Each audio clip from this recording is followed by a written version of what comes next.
అందరికీ నమస్తే అండి. Welcome back to tree media food.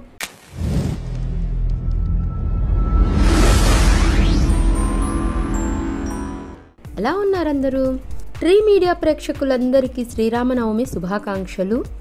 Sri Rama Navami అనగానే మనకి ముందుగా గుర్తొచ్చేది వడపప్పు, పానకం, సలిమిడి ముద్ద, అంతే కదండి. మరి మనం కూడా తయారు చేసుకొని ఆ శ్రీరామునికి నైవేద్యంగా అర్పించేద్దామా? చాలా సింపుల్గా హడావుడి లేకుండా ఎలా తయారు చేసుకోవాలో చూపించబోతున్నానండి.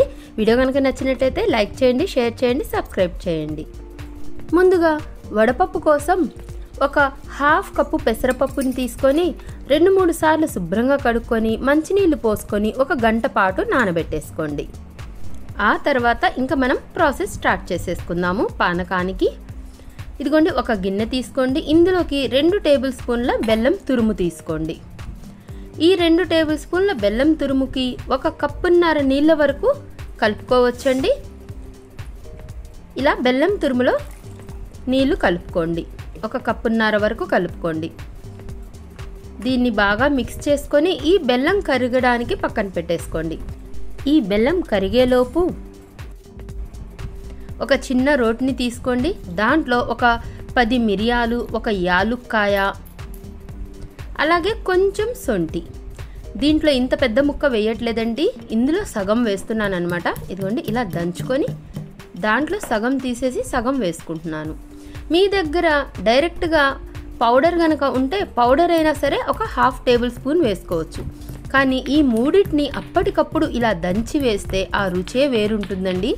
మనకి గుళ్ళల్లో ఇచ్చే పానకంలా ఉంటుందండి అలా వేసుకుంటే. చిటికెడు కల్లుప్పు కూడా వేసేసి దంచేసానండి. కావాలనుకుంటే సాల్ట్ అయినా యాడ్ చేసుకోవచ్చు. వీటిని అప్పటికప్పుడు ఇలా దంచి వేసుకుంటే మంచి ఫ్లేవర్గా ఉంటుందండి. మనం గుళ్ళల్లో తాగే పానకంలా ఉంటుందన్నమాట. ఈ పానకంతో మీకు ఎలాంటి మెమొరీస్ ఉన్నాయండి?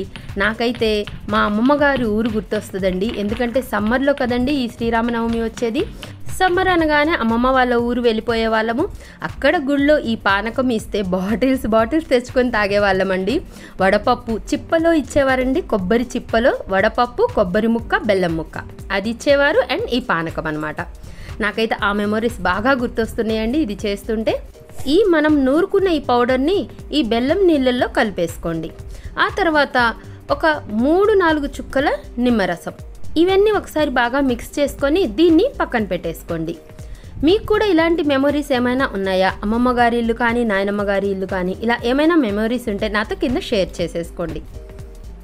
దీన్ని మనం ఇలా పక్కన పెట్టేసి ఇప్పుడు సలిమిడి ముద్ద కోసం 1 కప్పు బియ్యం పిండి తీసుకున్నాను, 1/2 కప్పు బెల్లం తురుము తీసుకున్నాను, అలాగే 1 టేబుల్ స్పూన్ కొబ్బరి తురుము కూడా తీసుకున్నానండి, పచ్చి కొబ్బరి తురుము. ఇవి 3 వీడియోలో కనిపిస్తున్నట్లు ఇలా మిక్స్ చేసుకోండి. కొంచెం వాటర్ యాడ్ చేసుకుంటూ మిక్స్ చేసుకోండి.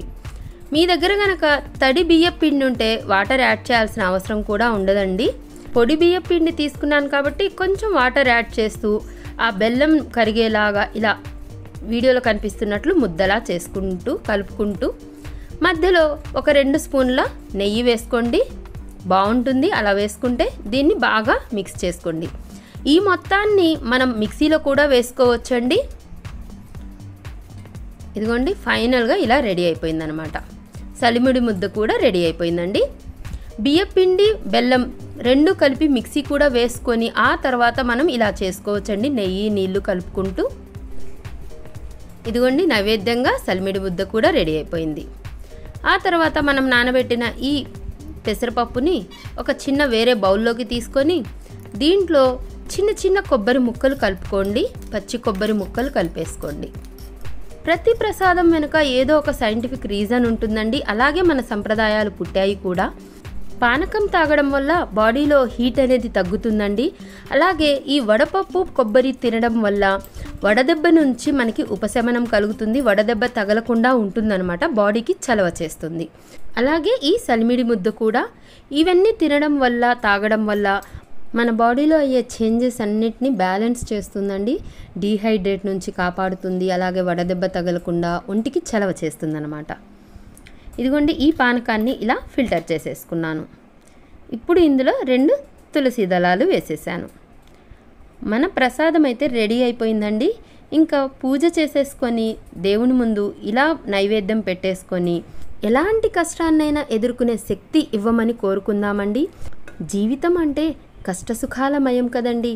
అంతటి శ్రీరామునికి సీతకే అరణ్యవాసం తప్పలేదండి, కష్టాలు తప్పలేవు. మానవ మాతృలం మనమెంత, అందుకే మనకి ఏ కష్టం వచ్చినా ఎదుర్కొనే శక్తి ఇవ్వమని ఆ భగవంతుణ్ణి మనస్ఫూర్తిగా కోరుకుంటూ మరొక్కసారి శ్రీరామనవమి శుభాకాంక్షలు అండి. నా వీడియో కనుక నచ్చినట్లయితే లైక్ చేయండి, షేర్ చేయండి, సబ్స్క్రైబ్ చేయండి. థ్యాంక్ యూ సో మచ్ అండి. Thank you.